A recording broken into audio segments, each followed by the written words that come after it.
මේ පරණ ලොරියෙන් තමයි ක්‍රෂර් එක දීවේ. අර මේ කියන්නේ මේ ලොකු ගල් මේ කුඩු කරේ. ඔව්. මේ ලොකු ගල් කුඩු කරලා ඊට පස්සේ ප්‍රොසෙස් එක මොකක්ද? ඒක තමයි අරකට කිව්වේ.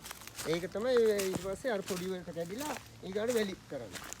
ඒ කියන්නේ අර අපතේ යන අර තිරුවාන වගේ ලොකු ගලට වටිනාකමක් එකතු කරනවා. ඒගොල්ලෝ කරන වලවල් හරලා වලනවා. ඉතින් මට අක්කර මේකේ මහත්ය ඕක නෙමෙයි. මේකේ මගේ මේ මතලාභයක් මේ මගේ රිසර්ච් එක නෙමෙයි මම බැලුවේ. අනුරාධපුරේ විනාශ කරලා තියෙන අක්කර 500කට වැඩි. එකතැන තියෙනවා මේ ගල්. ඔව් මේ කැලෑව විනාශ කළා.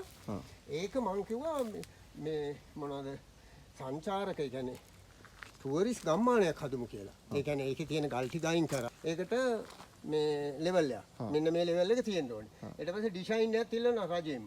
ඊට පස්සේ ඕකේ මගේ බලාපොරොත්තු වුණේ සුදු හඳුනුයි දේවදාරයි මේ මොනවද මීගසුයි හිටෝලා ඔක්සිජනුයි අර දෙක හොඳයිනේ මොනවටද මේ හතියටයි පිළිකාවලටයි ඊට අපි හිතන්නකෝ ගස් අඩි 4-5ක් උසේනකොට කබාන ටික හදලා ඒකයි මම කිව්වා ඩිසයින් එක ඕනේ ඒගොල්ලෝ මෙන්න මේ දුර තියලා මේ ගහක මෙච්චරයි ඒක පරිසරෙන් දෙන්න බෑ උස්සලතා ඒගොල්ලෝ දෙන්න බෑ මෙන්න මේ ගහක් මෙච්චර වෙනවා මේකින්ද මේ දුර තියන්න ඕනේ වගේ ගල අතනාර තියෙන මැෂින් එකෙන් මේ ගානට කඩලා මේ ගානට කුඩු කරනවා ඊළඟට ඊගාවට මේකෙන් දාලා අරකින් ගන්න වැලි ඒ කියන්නේ මේ ගානට කුඩු වෙනවා අර මැෂින් එකෙන් ඊට පස්සේ මේ මැෂින් එකට දැම්මට පස්සේ මීට වඩා තව සියුම්ම කුඩු වෙනවා කුඩු වැලි ඒ වැලි නේ වැලි නේ ඊගාවට වැලි ආ කියන්නේ ඒ මේ තියෙන එකනේ ඔව් මේ වැල්ල එතකොට සාමාන්‍යයෙන් මේ අපිට එදිනදා කටයුතු වලට භාවිත කරන්න පුළුවන් වැල්ලක් ඔව් මේකේ මම ඔයාලට පෙන්නන්නම් අර කොන්ක්‍රීට් එක නිකන් නෝමල් මේ නිකන් බදානයක් හදලා මම පෙන්නන්නේ දැන් ඒකේ ශක්තිමත් භාවය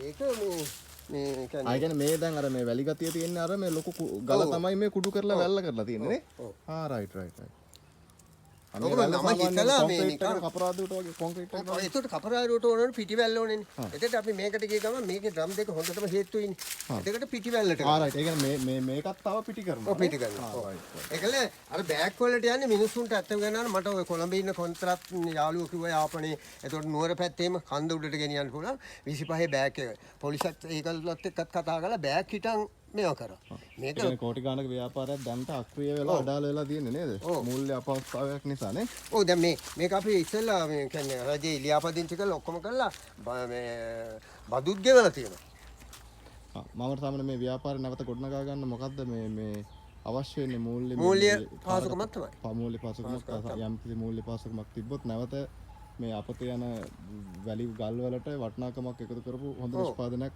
ආර්ථිකයට මුදා හරින්න පුළුවන් හැකියාවක්